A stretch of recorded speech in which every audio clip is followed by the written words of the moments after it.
अस्सलामु अलैकुम वरहमतुल्लाहि वबरकातुहू। नाजरीन, उम्मीद है आप बखैर होंगे। आज 25वां रोज़ा और 26वीं शब है और बाज़ मस्जिदों में आज कुरान करीम मुकम्मल होगा तरावी में, और बाज़ मस्जिदों में इंशाअल्लाह कल 27वीं शब में होगा और बाज़ में उसके बाद।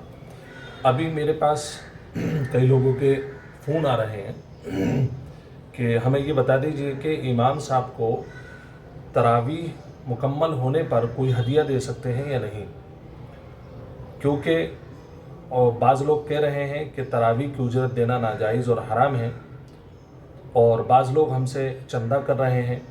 तो अब ऐसी सूरत में हमें क्या करना चाहिए?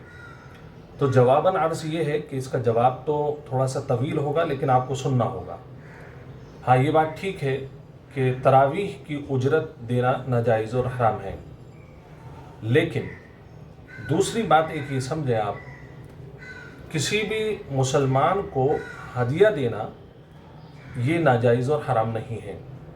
बड़े अफसोस की बात है कि जब हम अपने कंफर्ट की बात आती है और अपनी जो है सहूलत की बात आती है, तो हम और हमारी कौम हर नाजायज़ काम करने के लिए तैयार रहती है। जैसे कि गाड़ी किस्तों पर लेना, मालूम है नाजायज़ है, लेकिन अपने कंफर्ट के लिए हम वो नाजायज़ काम करने को भी तैयार हैं। ऐसे ही किस्तों पर घर लेना, ऐसे ही लोन सूद वाले कर्ज़ लेना जो कि नाजायज़ हैं, लेकिन सिर्फ़ अपनी सहूलत उसके अंदर मौजूद है, इस वजह से हम उसको लेने के लिए हर वक्त तैयार रहते हैं। और जहाँ तक बात रही एक इमाम के, एक हाफिज़ कुरान की तरावी के सिलसिले में, तो यहाँ हमें एक मसला सूझता है जब देने का नंबर आता है कि ये जायज़ है या नहीं। तो जिन उलमा ने, जैसे कि उलमाए देवबंद ने, दारुल देवबंद ने ये फ़तवा दिया है, और वो फ़तवा हमारे सरों का ताज है, हम तरावीह की उजरत को जायज़ करार नहीं देते। लेकिन क्या वो 25-26 दिन जो लगातार वो हाफिज़ कुरान चटाइयों पर बैठ कर के कुरान करीम याद करता है, और उसके बाद उसके सहारे से आपको क़यामुल लैल करने का और रातों को अल्लाह के सामने जाग कर के गुजारने का मौका मिलता है, क्या उसकी मोहब्बत हमारे दिल के अंदर नहीं होनी चाहिए?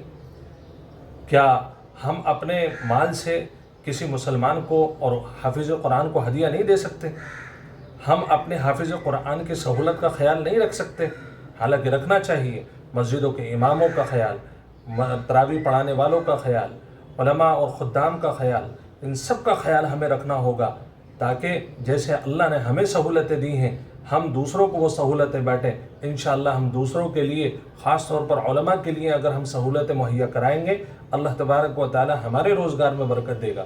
तो आप ठीक है तरावी के दिन ना दें, लेकिन उससे पहले और उसके बाद उनकी इतनी खिदमत करें कि उन्हें अपनी ज़िंदगी के अंदर कभी ये महसूस ना हो कि यार हमने हाफिज़ कुरान बन कर के कोई गलती कर ली।